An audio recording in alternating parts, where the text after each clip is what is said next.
Senator Harry Reid's online poker proposal failing to secure approval before the balance of political power shifted in Washington this month, GamblingCompliance spoke to John Pappas, Executive Director of the Poker Players Alliance, about the prospects for federal legislation in 2011 and whether state governments, like New Jersey's, might instead look to fill the regulatory void themselves. Away from Washington, we're starting to see a few states move forward with their own intrastate online gaming initiatives. Just recently, New Jersey, the legislature there has passed a bill not just allowing poker but also casino games. But does the Poker Players Alliance have a position on that in New Jersey and intrastate gaming in general? We don't oppose it. We've kind of remained neutral on the subject, in as much that the law would not penalize players or criminalize players depending on where they want to play, whether they want to play on the New Jersey regulated sites or an overseas site. We support that. But for poker, you really need a critical mass of players, and I'm not convinced that a state like New Jersey can assemble that critical mass to make the player experience that more meaningful. Nevertheless, we think it's a good step forward. I think it sheds some light that there is state appeal for this, and hopefully that light shines back onto Congress, and they can recognize that this can either be done in a piecemeal way where they have no oversight over how the states control this activity, or the feds can step up and set forth the model that we support.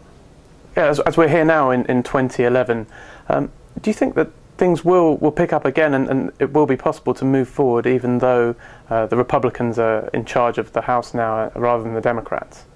It's clear. I mean, obviously, moving from Barney Frank to be the chairman of the committee to Spencer Baucus is night and day for our effort. But we need to be strategic about this. And is the Financial Services Committee really the committee that we need to be pushing this bill in? If you look at the Reid bill, the Financial Services Committee has no jurisdiction, has no direct jurisdiction over it. It would be the Energy and Commerce Committee. So I think if you see the PPA and others working on the House side this next Congress, I think our efforts would be focused elsewhere other than the House Financial Services Committee. And to respond to those concerns that we have a Republican-dominated House now, no one, Republican or Democrat, can agree that the status quo is acceptable. The debate right now in Congress isn't about whether or not you like internet gambling. It's whether or not you are supporting regulated internet gambling or unregulated internet gambling, and the status quo is supporting unregulated internet gambling. And I think that is a message that would resonate with whoever you are, Republican or Democrat. It's also important to note that there are almost 100 new members of Congress. It seems as though a key aspect of the debate is really the legislation as it stands in the Unlawful Internet Gambling Enforcement Act. Is shining a light on that and its effectiveness, is that going to be a key part of discussions going forward?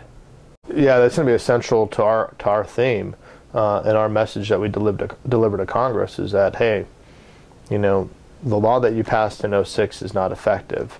And I guess they could debate how to make it more effective, but without any sort of legal and licensed industry, I think enforcement becomes much more difficult. I mean, if you look at any industry in which they completely try to prohibit the activity, the enforcement against that is very difficult because it's all driven underground. When you've created kind of a legal separate segment of that activity, it's much easier to identify that which is unlawful. So we believe that effective enforcement comes hand in hand with appropriate regulation.